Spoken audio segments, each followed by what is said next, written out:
I'm Alex Radcliffe from Board Game Co, and today I'm reviewing Arkham Horror Lovecraft Letter. This is a re-implementation of Lovecraft Letter, and if you're like, that's the same name, no, technically this is Arkham Horror Lovecraft Letter. The original is called Lovecraft Letter. I've never played Lovecraft Letter. I don't know the differences between this and Lovecraft Letter. I do know that this is my favorite version of Love Letter that I've played to date. You see, this is based off of Love Letter, a popular minigame, micro game designed by Seiji Kanai, and it popularized the micro game genre, and it also popularized about a bajillion versions of Love Letter, of which I want to say I've played 4 at this point. I've played Love Letter, I've played Batman Love Letter, I've played Archer Love Letter, and now I'm playing Arkham Horror Lovecraft Letter. Those are the 4 that I've played, I think, unless I forgot one. The basic idea of Letter is you're going to draw a card. Each player is going to draw a card, so we're going to have our various hands of cards, and then let's go ahead. I'm going to go ahead and take my turn. A turn consists of drawing a card, and then choosing one of these 2 cards to play. So you always have one card in your hand. On your turn, you draw a second card, and you choose a card to play. Now, in general, in Love Letter in general, and in Lovecraft Letter, the way you win a round is basically you have to be the last person standing, meaning everyone else is eliminated, or alternatively, when the deck runs out, you have to have the highest value card in your hand, at which point you win the round. That's the basic idea of Love Letter and Lovecraft Letter, but there are some twists with this one. Let's start off with the basics. I have these 2 cards over here. I'm going to choose to play the Tommy gun. So I'm going to choose any player, and it could be myself, and I place the top 2 cards of the deck in that player's discard zone. This is early enough, I almost want to do myself, but I won't for right now, just for the sake of this. I'm going to play this over here. I'm going to draw the top 2 cards, and I'm going to place them in this player's zone. So we draw this one, we draw the Musician, and we drew the Fed, which didn't really make a difference because none of these cards are insanity cards. None of these cards are the other world cards, which would make him go insane. You'll see how that works in a second. It's their turn. They have their card in their hand. They have currently Investigators. They're going to draw another card, and they have the Boxer. The Boxer would be a terrible card to play right now because the Boxer involves choosing another player and comparing your hand to them, and whoever has the highest number is, whoever has the lowest number is eliminated. Because I have the Investigators, there are some zeros in play, but chances are I'd be eliminated. So right now we're going to go ahead and look, and we're actually going to give another player a card right now for the sake of this example. I'm going to say we're playing the Investigators, choose another player, guess a number other than 1, and that's because the Investigators, as you can see on the pips over here, have 5 cards in play, versus like the Fed over here, there's 2 cards in play. But we also know that the Fed and the Musicians are both out of play, so our higher chances are to go with a 3 or a 4. We're going to say that you are a 3. We're going to flip it over, and it's another Investigators. They don't actually have to do anything other than just saying if they are or are not, but I had to know. So they're just going to say, no, I don't have a 3. That's my turn. I have my other card in my hand. I haven't played that yet. It goes to the 3rd player. They currently have the Investigator. They draw a card. They drew the Musician. They can choose any player. That player discards their hand and redraws. Interesting. Do we want to do Investigator? You know what? At this point, we have the 5s out of play. We have the 2s and the 1s. Let's go ahead and play this. Let's do the exact same thing back. Let's go ahead and do an exact same thing back. As the other player, we're going to call for a 4 in this case. Because again, 4s are not in play yet. He probably doesn't have a 3 in his hand because then he wouldn't have guessed that I had a 3, although I did have a 3. I think I have to double check. But we're going to play the Investigators over here, and sure enough, they have a 3. They don't have a 4. I probably should have called 4, not 3, by the way, which would have made him then call 3 on me. Strategic notes over here. But basically, they discard their card, and no one's out of the round. It's back to the 1st player over here, and by the way, this is what I'm going to reveal. I actually do have an otherworld card in my hand. The problem is if I play or discard this, I'm out of the round. So I can't do anything other than hold on to it for right now, 8 being the highest number. I draw the Urchin. Until your next turn, players cannot choose you for their card effects. I'll play that. No one can choose me for my card effects. Pretty plain and simple. We go back to the Boxer over here. They currently have that 3. We're going to draw this over here, and then now what we're going to do is we're actually going to play, let's see, we will go ahead and we'll play Randall Tillingist, okay? So we're going to choose another player and secretly trade hands with them. So we're going to play this, but now we've played an otherworld card in front of me. So we have one of these cards in front of me, and now I've gone insane. So when you play an insane card like this, you always do the sane effect first because you aren't yet insane. Once the card resolves, you are now insane. This is where we diverge from regular Love Letter. So I'm going to do the basic effect, and going forward, I'm insane. I'm going to choose this player over here. I'm going to swap hands with them, which means now he has Cthulhu while being insane, which is also pretty strong, by the way. So this card backs to them. We can take this other player. They have the Musician, and they're going to go ahead and do Shoggoth over here. They can do choose any player. That player discards their hand and redraws. They're going to play the Musician, targeting this player over here, which means this player is going to discard their card. They just have that Boxer over there. They'll discard it, and then we'll go ahead and redraw our hand, and we got the Sailor. So that's what's currently in our hand. This is in front of them, which brings us back to this player over here. They'll take their Sailor over here, choose another player, and secretly trade cards with them. This is what's interesting because they know that they have Cthulhu. They kind of want Cthulhu back over here. let's go ahead and do that. We're going to trade for Cthulhu back to get Cthulhu, although that's dangerous. It's actually dangerous to have Cthulhu and no players have it. So what I'm going to do is, first let's actually draw a card. We have the Necromonicon. Until your next turn, other players cannot choose you for your card effects. We'll do that. We'll do this over here. So we have the Necromonicon. No one can choose us for our card effects right now. And then it's going to be this player's turn, and now you get to see Madness for the first time. Because they have an Otherworld card in front of them, they're going to draw the first card from the deck, and if this card is an insane card, they're going to go insane.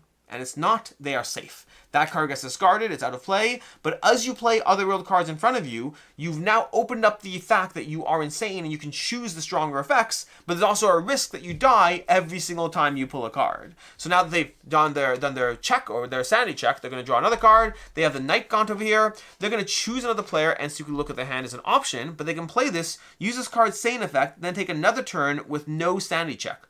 Oh, that's insane. That's insane. That's actually pretty cool. So watch what happens over here. They're going to play the Night Gaunt over here. They're going to use this card's Sane effect, choose another player so you can look at their hand. They don't actually care. They'll look at their hand. And then now, they will go ahead and take another turn with no sanity check. They'll play Cthulhu. You may use this effect only if you have 2 or more Otherworld cards in your discard zone. If you do, you win the game. There we go. Cthulhu won the game. Now that is actually one of the ways to win the game. Like, not the round. You win the full game. If you are able to successfully play Cthulhu while you have 2 Otherworld cards in play, you straight up win the entire game. The other ways to win are to win by matches. Normally, you win a match by having the highest card left at the end of all the cards exiting the deck, or alternatively by being the last person standing. And when that happens, if you win while you are currently insane, meaning you have an Otherworld card face up in your discard pile, then you take an insane token. And if you win while being sane, you take a sane token. If at any point you have 2 sane tokens or 3 insane tokens, then you win the game. Basically, if you win while choosing to remain all light and not bothered by the darkness, you only need 2. But if you are leaning into the powerful abilities of the darkness, you need 3 of those to win the game. That is basically how you play Lovecraft Letter. If you're familiar with Love Letter, most of that will seem fairly familiar. The only thing that's really different is you have these insane cards that add to the thickness of the deck, but you are constantly discarding cards from the deck as you make your sanity checks. As you play those Otherworld cards, you open up stronger abilities. Like this one over here, choose another player who's sane. They are out of the round. That's a fun, strong ability to just play against somebody, but you have to go insane to do that. And the problem is when you're insane, you're drawing cards and possibly immediately going insane and out of the round for each Otherworld card you have in your discard pile. Even that Cthulhu effect, you have to have Cthulhu and be making frequent sanity checks to see if you actually have a chance of staying alive long enough to simply win the game. That's how you play Lovecraft Letter, Arkham Horror Lovecraft Letter. And for me, this is my favorite version of Love Letter that I've played so far, primarily because it takes the core simplicity of Love Letter. You can teach this in 5 minutes. You can just start playing right away while people just read the effects on their cards, and they pick it up fairly quickly, understanding the effects at play. If you're familiar with Love Letter, it's very easy to dive into this. If you're not familiar with Love Letter, it's very easy to dive into this. But then it adds that extra level of the sanity checks. I find these sanity checks and the decision as to whether to go insane to get those powerful effects is really charming. It adds a lot of spice to the game as far as when you choose what you choose to do, what you choose to play, and how you lean into the madness. Now, sometimes you have 2 insane cards, 2 Otherworld cards in your hand, and you don't really have a choice. You just have to play it, and it is what it is.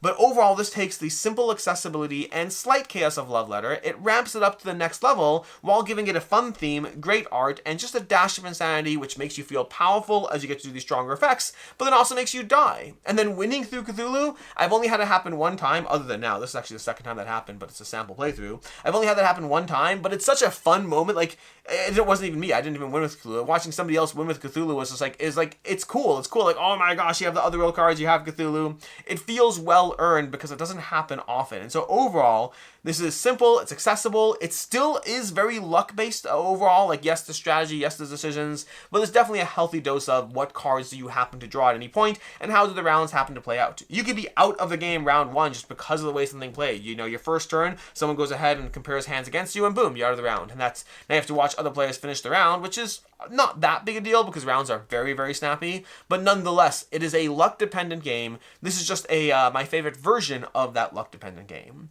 Final thoughts-wise in this one, I'm just going to give it a 3.5 out of 5. And you're like, I thought it was your favorite version of Love Letter. It is my favorite version of Love Letter, but I still think Love Letter has a cap to the kind of game that I can, the limit to how much I personally will enjoy it, because for the most part it does feel very determined by draw a card, play a card, with only a few decisions here and there as to how you actually play things. I think Lovecraft Letter opens up that decision space a little bit through the nature of going insane and when you lean into that, at least when you have a choice to do so, but for the most part I feel it is a game that is primarily run by the cards. I just think that the story this tells and the experience I have with this one is a better experience, even though I don't think the player agency is where I'd want it to be. So overall, a 3.5 out of 5. If you're looking for other game recommendations, check out Love Letter if you're looking for something simpler and more straightforward. Although I will say Archer, Love Letter, I can't remember what the differences were, but I always think that I enjoyed that as my second. That was my favorite Love Letter until Lovecraft Letter. And if you're looking for something with a bit more, a small box Cthulhu game with a bit more choice going on to it, it's a little hard to get your hands on nowadays because it's out of print, but if you can find Cthulhu Realms is a Cthulhu-themed version of Star Realms with cartoon artwork, a little bit of deck building, and just allows you to lean into that darkness theme while being cutesy, cartoony, and a deck builder as well. In any case, until next time, I'm Alex Radcliffe from Board Game Co. I hope you found this review helpful, and as always, I hope you have a good one.